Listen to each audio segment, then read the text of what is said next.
Hello students, myself Poonam Mistry. Welcome to my YouTube channel. Today we are going to continue history chapter number 1 part 2 of the French Revolution.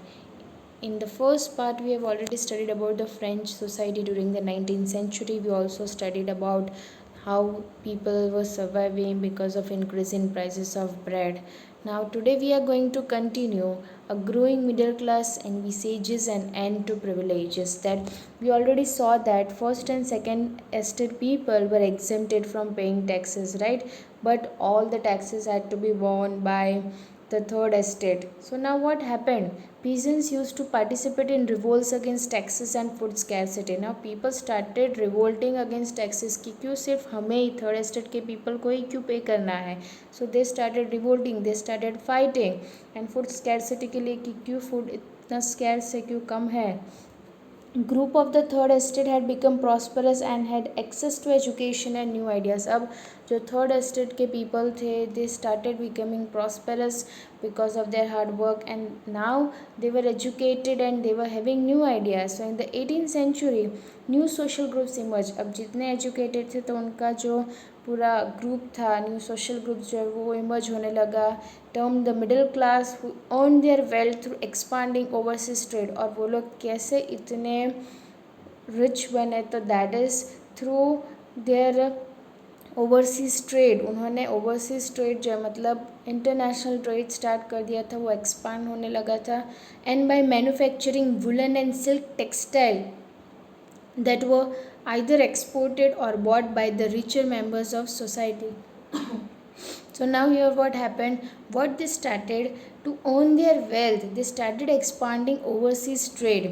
और overseas trade में what they did, तो they started manufacturing woolen and silk textile जो वो लोग export करते थे और bought by the richer members of society. The third estate included professions such as lawyers, administrative officials. A person's social position was dependent on their merit. अब third estate में ये different profession के people भी include होने लगे, जैसे कि lawyers हैं, एडमिनिस्ट्रेटिव ऑफिशियल्स हैं एंड सो ऑन. सो अब ये पीपल का जो सोशल पोजीशन था वो डिपेंड करता था उनके मेरिट पे कि अकॉर्डिंग टू देयर एजुकेशन उनके पोजीशन जो थे वो उनको मिलने लगे थे. So that was about the third estate. कि थर्ड एस्टेट में भी सिर्फ पीजेंट्स वर्कर्स ही नहीं थे, मिडिल क्लास भी इंक्लूड करता था. And because of their education they started growing up. All of this were educated and believed that no group in society should be privileged by birth. और ये जो third estate के people, जो middle class के people, जो educated people थे, what they believed कि कोई भी सोसाइटी में ऐसा ग्रुप ना हो कि जिनको प्रिविलेजेस मिले बाय बर्थ. जो किसको मिलती थी, मतलब ये लोग इनडायरेक्टली किसको बोलना चाहते हैं, about the first and second estate. So they said that कि कोई भी पीपल को ऐसे प्रिविलेजेस बाय बर्थ नहीं मिलने चाहिए. Rather a person social position must depend on his merit. अगर ऐसे ही उनको फैसिलिटीज़ और प्रिविलेजेस देनी है तो उसके लिए उसकी सोशल पोजीशन पे, चलो कि अगर उसकी एजुकेशन और उसका वर्क अकॉर्डिंग है सो ओके उसको ये प्रिविलेजेस मिलने चाहिए. बट ये तो बाय बर्थ प्रिविलेजेस मिलते हैं, दैट इज़ नॉट ट्रू. सो यहाँ पे एजुकेटेड पीपल बोल रहे हैं ऑन हिज मेरिट कि हाँ वो कितना पढ़ा लिखा है, उसका पोजीशन क्या है, accordingly he should get privileges. A new form of government was proposed by Rousseau based on a social contract between people and their representatives. अब एक नया गवर्नमेंट का फॉर्म जो है वो किसने स्टार्ट किया, तो that was Rousseau. He carried the idea forward and he proposed a form of government जिसमें सोशल कॉन्ट्रैक्ट के बेस पे था बिटवीन पीपल और रिप्रेजेंटेटिव्स में. फिर इन सिमिलरली मॉन्टेस्क्यू जो था वो दूसरा, उसने अपने स्पिरिट्स ऑफ द लॉज में ही proposed division of power within the government, like federal system कैसी है वैसे, between the legislative, executive and judiciary. So उसने क्या लाया, मॉन्टेस्क्यू ने दूसरा लाया कि division of power should be there, legislative, executive and judiciary power should be distributed. अब ये जो मॉडल था गवर्नमेंट का was put in to force in the USA, जो यहाँ पे है last point, that is the USA. This model of government was put in to force and after the 13 colonies declare their independence from Britain. मतलब इसके बाद हुआ था. The American Constitution and its guarantee of individual rights was an important example for political thinkers in France also. So Louis 16 plan to impose further taxes to meet the expenses also. अब क्या होने लगा, जो ideas of philosophers जो थे वो discuss होने लगे in saloons and coffee houses and spread among people through books and newspapers। अब ये सब आइडियाज़ जो थे पीपल को पता चलने लगा जब वो सैलून में जाने लगे, जब वो कॉफ़ी हाउसेस जाने लगे, तो ये सब आइडियाज़ उनको पता चलने लगी, न्यूज़पेपर्स में वो लोग रीड करने लगे। एंड इवन दिस न्यूज़ वो frequently red in groups for benefit of those who can't read or write। So the news that Louis XVI planned to impose further taxes to be able to meet the expenses of state generated anger। अब जैसे ही पता चला कि Louis 16 ने plan किया है कि taxes, further taxes और वो सब के बारे में, तो उस एक्सपेंसेस को बेयर करने के लिए टैक्सेस इंक्रीज़ करने की बात और वो सब चल रही थी, क्योंकि कंट्री का एक्सपेंसेस भी ज़्यादा है तो अकॉर्डिंगली टैक्सेस बढ़ाने पड़ते हैं।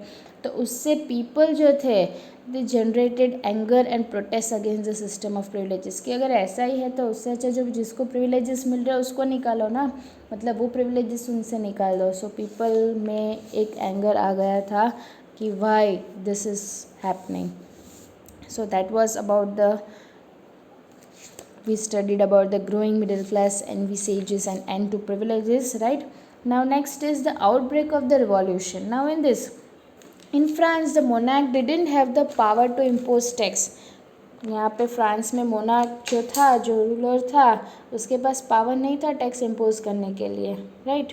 दे had to call a meeting of the state general. अब उन्होंने क्या किया, rather they had to call a meeting of the state general, हर एक स्टेट के पीपल को बुलाया, विच कुड देन पास इस प्रपोजल फॉर न्यू टैक्सेस। तो यहाँ पे फ्रांस में यहाँ पे मोनार्क के पास इतने पावर नहीं थे कि वो डायरेक्टली टैक्स जो है वो इम्पोज कर सके, इंक्रीज़ कर सके, जैसे यहाँ पे हमने देखा कि आगे उसने सोचा था, तो उसके पास पावर नहीं था ना directly, so he can't take the decision. सिर्फ वो सोच रहा था। तब उसने स्टेट जनरल को बुलाया सभी। The state general was a political body to which 3 state send there. हर एक स्टेट के पीपल ने अपने रिप्रेजेंटेटिव को सेंड किया। फिर मोनार्क जो है ही अलोन कांट डिसाइड, राइट, लेकिन सिर्फ वो ही डिसाइड कर सकता है कि मीटिंग कहाँ बुलानी है और ये सब। The last time it was done in 1614। अब ऑन 5 मई 1789 लुइस 16 ने एक असेंबली बुलाई of the states to pass proposal for new taxes. एक हॉल जो है वर्सल्स में वो प्रिपेयर किया था।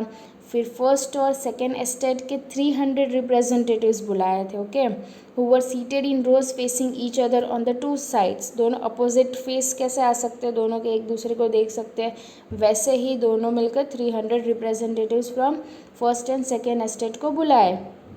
And they were seated in rows facing on each other, while the 600 members of the third estate had to stand at the back। First और second estate के लिए बैठने की जगह दी थी उन्होंने, they were sitting in the row, but what about the third estate? when they came they had to stand back, मतलब उनकी सीटिंग अरेंजमेंट भी नहीं की थी वहाँ पे। The third estate was represented by its more prosperous and educated members. Actually third estate के people भी कुछ कम नहीं थे, they were represented by prosperous and educated members.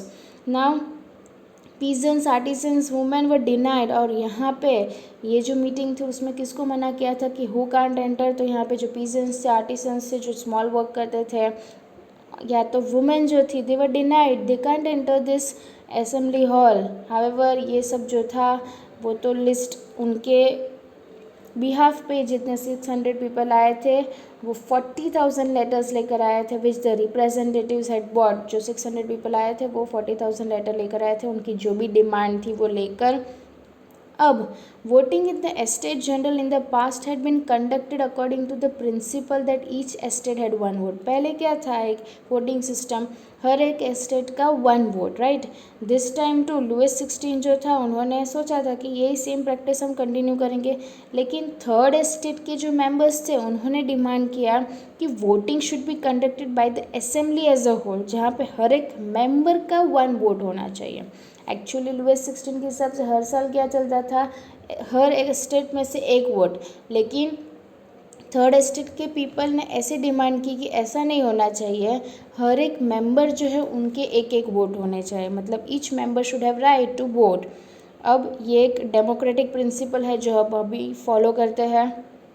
और ये सब जो प्रिंसिपल्स है it was put forward by the philosophers, जैसे कि उन्होंने अपनी बुक जो लिखी थी उसमें उन्होंने ये फॉरवर्ड किया था।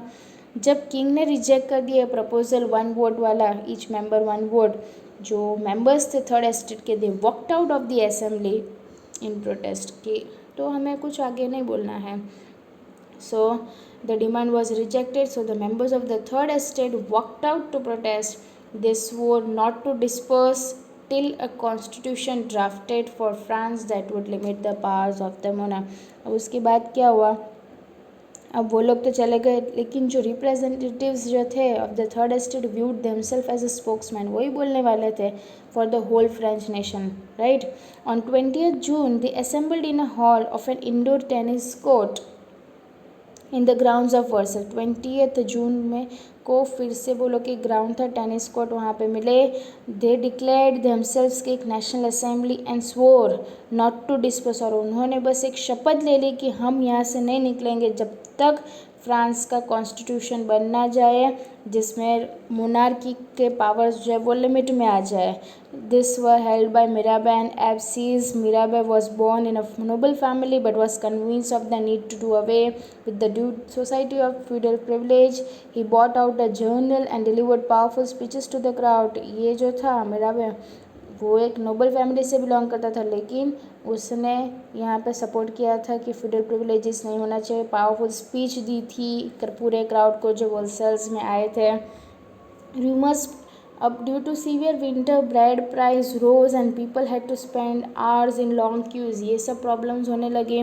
फिर र्यूमर्स ये भी स्प्रेड हो गई थी कि जो lords of the manor hired bands of brigands to destroy the ripe crops. अब वो लोग क्या करने लगे, जो वहाँ के लॉर्ड्स ऑफ द मैनर थे, मतलब एक एस्टेट जिसमें लॉर्ड लैंड्स एंड मैंशन पूरा जो कंसिडर, उन वो लोग ने हायर किए थे ब्रिगेंड्स को, मतलब मेंबर ऑफ द यंग जो फॉरेस्ट में मतलब काम करते हैं उनको, और उनको हायर करके उन्होंने क्या किया कि राइप क्रॉप्स जो है वो डिस्ट्रॉय करने बोल दिया। ऐसा रूमर स्प्रेड हुआ था कि जो लैंडलॉर्ड्स थे उन्होंने हायर किया है पीपल को to destroy the ripe crops. तो उसके डर में peasants started looting hoarded grain and burn down documents containing records of manorial dues. अब पीजन्स को जैसे ही पता चला कि ऐसा सब कर रहे हैं तो उन्होंने फटाफट जो ग्रेन्स जो है वो लूट मतलब ले लिए सब, और मैनरल ड्यूज़ के जो ड्यूज़ उनके बाकी थे जो डॉक्यूमेंट्स है वो सब जला दिए। Nobles fled from there, noble people जो है वो लोग घर से भाग गए।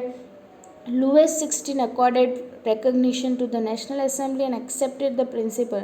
अब फाइनली ये सब प्रॉब्लम्स होने लगे between nobles and the peasants की। पीजेंट्स जो है वो उनको तो पहले से पसंद ही नहीं था जो प्रिविलेजेस मिलते थे उनको। सो लुइस 16 ने नेशनल असेंबली में फाइनली एक्सेप्टेड द प्रिंसिपल कि उसके पावर्स जो now it would now move from like उसके पावर्स लिमिट हो गए एंड अकॉर्डिंग टू कॉन्स्टिट्यूशन ही चलेगा। So finally assembly passed a decree abolishing the feudal system of obligation and taxes जो वो इम्पोज करता था वो बंद करवा दिया।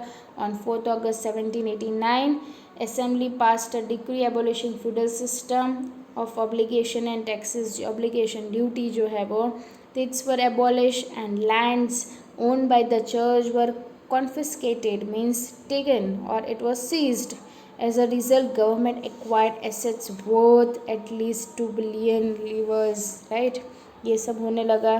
सो फाइनली जो कॉन्स्टिट्यूशन के अकॉर्डिंग हो गया और लुइस 16 ने नेशनल असेंबली एक्सेप्ट कर दिया कि उनके पावर्स जो है अब कॉन्स्टिट्यूशन के हाथ में हो गए।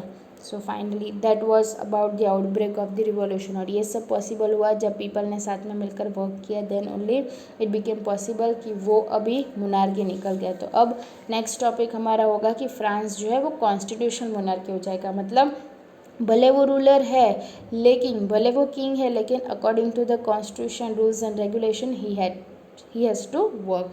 सो वो हम नेक्स्ट वीडियो में पढ़ेंगे। If you enjoyed watching my video, please do like and subscribe my channel. Thank you for watching my video.